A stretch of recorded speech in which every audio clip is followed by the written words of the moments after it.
Well, we brought in two teams, Strathmore Leos and Strathmore Cthulhu's. Cthulhu's didn't manage to make it to past the quarters, but they showed up some brilliant plays. They managed to win the fifth place playoff, fifth place final. Strathmore Leos, on the other hand, went all the way to the finals. We managed to beat Menengai Cream 26-0. This is a much improvement from what we did last year. That's why we managed to play MenengaiOilers in the finals. The score ended 19-12. Hitting them 26-0 and conceding only 3 tries in the whole tournament shows you that our defense system is working.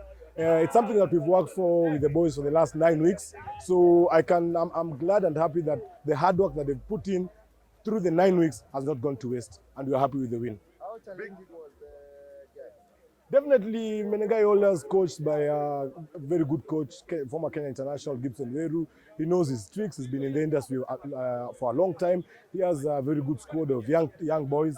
Unfortunately, it didn't go their way, but they played some good ball. Both teams played very well, and I'm sure that when you head into the circuit, it's not going to be a walk in the park. Remember, they are the defending champions of the circuit, so they'll come out guns blazing to try and defend the title. So us on our part, we'll do what we keep on doing. We'll go back to the drawing board, try and work on areas that didn't go away, especially the set pieces today. The kickoffs weren't as good as we expected, so that's what we're going to work on to ensure that by the time we're hitting the series in Dala in July, first weekend of July, we are good to go.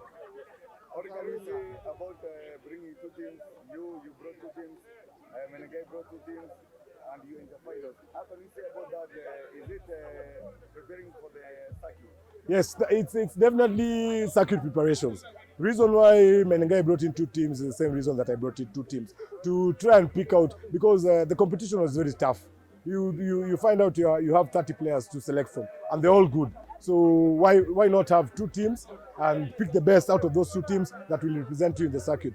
First, let me thank my university, the Dean of Students, led by the Dean of Students, my head of department. He gave us the platform to bring in 2 teams. We know with these harsh economic times, finances are difficult to come through, but we managed to bring in 2 teams. So thank you to the university for giving us this opportunity. Secondly, yes, I've seen what I wanted to do. I've seen, now my homework is cut out for me to pick the team that will do duty for the circuit. I'll pick about 20 players who will be part and parcel of the series campaign. Do we talking about players who have played for Kenya Sevens, players who have played for Kenya 15s? How can you encourage the other younger players coming through Strathmore? Well, I'll give you a very good example. We have George Oro, going by the name Japolo King George. Nowadays he plays for the national team, Shuja.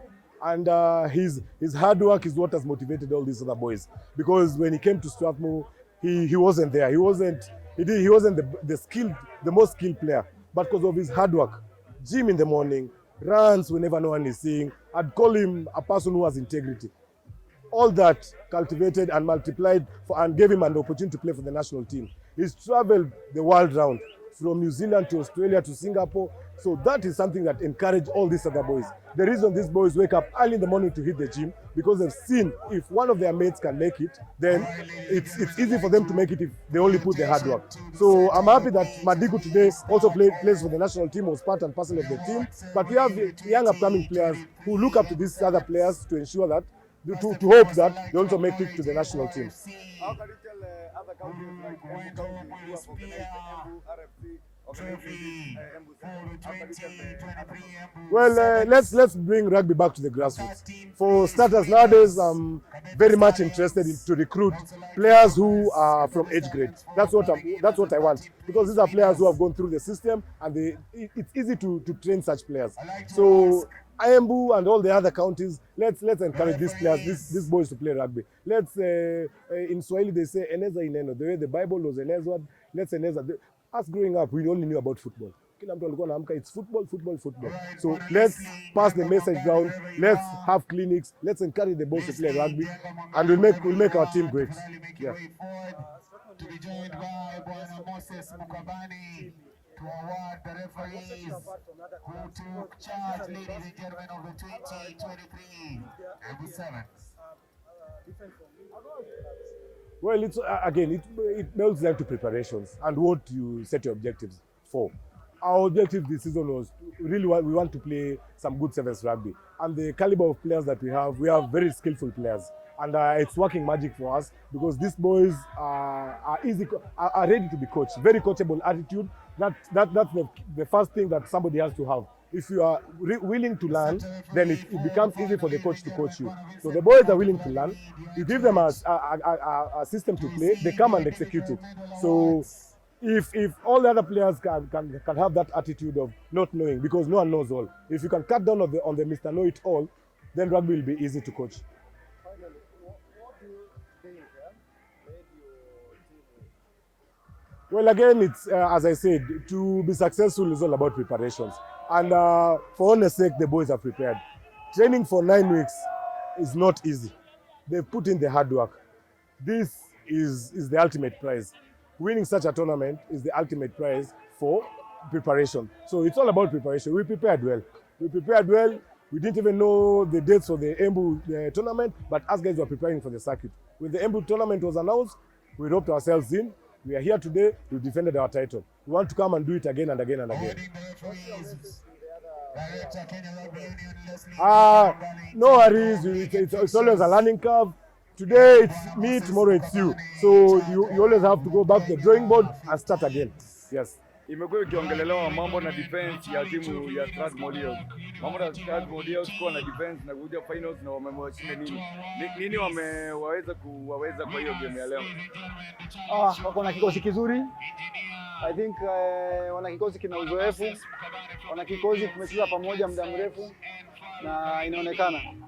Upande wetu tuliweka vikosi viwili ambazo tuliziweka kwa usawa. So mko tunajaribu kuangalia ni nani anaweza cheza ipi na kwa muda upi. So ilikuwa sababu ya kuweka kikosi viwili. Na tumefurahia kuona wachezaji wa gani wanaweza cheza kwa hiyo level ya juu. Na tutarudi sasa nyumbani na tuendelee kufanya mazoezi kulingana kwa hiyo information. Na you lost you are the finalist last year. Bado umeshindwa tena, lakini ulienda ukashinda national circuit. Secret ni gani? Consistency na hard work, na kuchagua kikosi kiko na kukikuza. Na nina kikosi kizuri. Siwezi sema sina kikosi kizuri, niko na kikosi kizuri. Nina kikosi kikubwa, nina kikosi kina uzoefu, nina kikosi cha vijana ambao wako na ushupavu mwingi. So mimi ninafurahi kwa sababu niko nayo na ninajua by the time tunafika 7 circuit tutakuwa na timu ambayo iko tayari kucheza kwa level ya juu. Kuna timu zilikuwa zimesema zitakam, the Rike of Nakuru, Top Fry, kuna Anondis walikuwa wamesema wakuja, hawakukuja. Hii inasaidia aje Menengai kukuja kwa hii tournament mbele ya circuit? Sisi kwangu mimi kama kocha nimeona vitu mingi sana ambazo singeziona kabla circuit ianze, na ninasema natumia hii information ku prepare kwa circuit. Ningependa hizo timu zingine zikuje, lakini nimefurahia kwenye wamekuja timu za eneo la Embu na Mount Kenya. Ninafurahia rugby kwamba inaenda ikiinuka.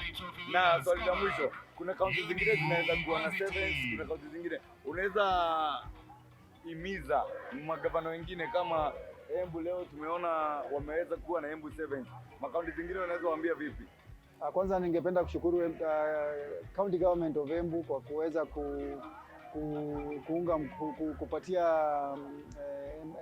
rugby nafasi ya kuja Embu na kuweza pia kutoa sponsorship kwa timu hizi.